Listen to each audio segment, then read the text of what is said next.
8月5号上午，菲律宾2艘海警船强闯仁爱礁，中国海警警告驱离无效后开水炮进行管制，却被菲方倒打一耙，指控中方危害菲方船员安全。今天，中国海警局新闻发言人再次就南沙仁爱礁问题作出回应。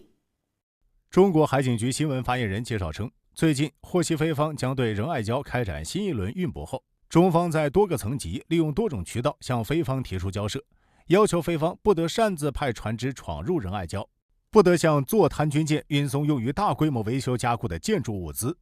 8月5号，菲律宾不顾中方一再劝阻和警告，仍执意派出2艘船只擅自闯入仁爱礁海域，违反南海各方行为宣言，企图向非法坐滩军舰运送用于维修加固的建筑物资。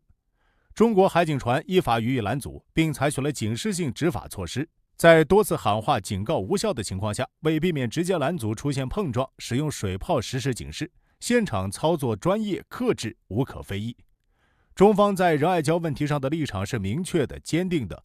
中方将继续采取必要措施，坚定维护自身的领土主权，同时再次呼吁菲方接受中方建议，通过商谈探讨管控仁爱礁局势的具体措施。仁爱礁历来是中国南沙群岛的一部分。1999年，菲律宾将一艘破旧军舰马德雷山号开到仁爱礁，以船底漏水搁浅为由强行坐滩，中方当即提出严正交涉。菲方多次明确承诺拖走坐滩军舰，但24年过去了，菲方不但未拖走该军舰，还企图对其大规模维修加固，实现对仁爱礁的永久占领。此举不仅严重侵犯了中方主权，也违背了自身承诺，违反了国际法和中国与东盟国家签署的南海各方行为宣言。中方敦促菲律宾从仁爱礁拖走坐滩军舰，恢复仁爱礁的原状，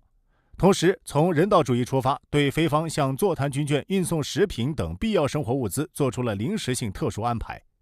但一段时间以来，菲律宾以人员轮换和运送生活物资为名，持续加带大量建筑物资上舰。中方多次通过外交渠道向菲方表达严正关切，建议双方就如何管控仁爱礁局势进行商谈，但菲方对此拒不呼应。包括仁爱礁在内的整个南沙群岛是中国的固有领土，中国对于南沙群岛及其附近海域享有主权、主权权利、管辖权、历史性权利和其他海洋权益。菲律宾派出船只非法进入仁爱礁临近海域，就是对中国一系列海洋权利的破坏。无论根据中国国内法，还是包括联合国海洋法公约在内的国际法呀，中方都有权对其展开执法行为。之所以采取克制处理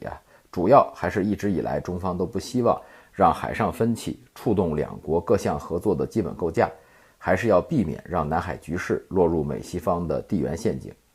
值得一提的是，这已经不是菲方船只第一次试图强闯仁爱礁了。今年4月，菲律宾2艘海岸警卫队巡逻船带着美国记者强闯仁爱礁，试图靠近仁爱礁上的马德雷山号登陆舰，中方海警船果断出击进行驱离。5月，美国海军太平洋舰队司令斯艾米尔·帕帕罗公开表态，美国海军也已经做好了准备，将协助菲律宾对在仁爱礁搁浅的登陆舰提供补给，并对菲律宾的补给舰艇提供护航。对于此次中国海警驱逐菲律宾的非法船只，美国再次大做文章。美国国防部发言人莱德指出，美国与盟友菲律宾站在一起，谴责中国阻挠菲律宾在仁爱礁的合法行动。而美国国务院也发表声明，倒打一耙，妄称中国采取的行动是对南海现状的最新威胁。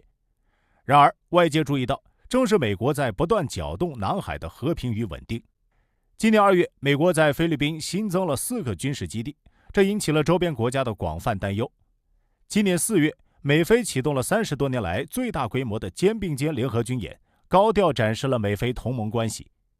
6月，美日菲在菲律宾巴丹省附近海域首次举行海上联合军演。7月，美菲海军陆战队在菲律宾圣安东尼奥附近的海军基地举行了大规模实弹演习。8月5号，菲律宾国家安全委员会助理总干事乔纳森·马拉亚表示，菲律宾计划在2023年年底前与美国在南海开展联合巡逻行动。今天，外交部发言人也对此作出回应称，美国国务院罔顾事实，发表声明攻击中方正当合法海上维权执法行动，为菲方非法挑衅行为站台背书，中方坚决反对。一段时间以来，美国怂恿支持菲律宾维修加固仁爱礁坐滩军舰，甚至派军机军舰在海上配合支持菲方，并动辄以履行美菲共同防御条约来威胁中方。美方这一做法是明目张胆地为菲方侵犯中国主权撑腰打气，其图谋是注定不能得逞的。从地缘层面来看呢，美西方通过拉拢菲律宾这样的声索国，打着所谓海上安全的幌子，扩军增武，加紧挑衅，有针对性的海上行动也越来越多，这就使得南海问题面临着复杂化和扩大化的风险，甚至还有可能会导致地区军备竞赛。而从经济层面来看呢，美西方炒作南海问题还有一个重要目的，就是要配合他们推动全球供应链重组，以海上安全议题为牵引呢，把东盟国家拉上自己的经济战车，这就有可能打乱南海周边国家的发展节奏，给南海局势带来更大的不确定性。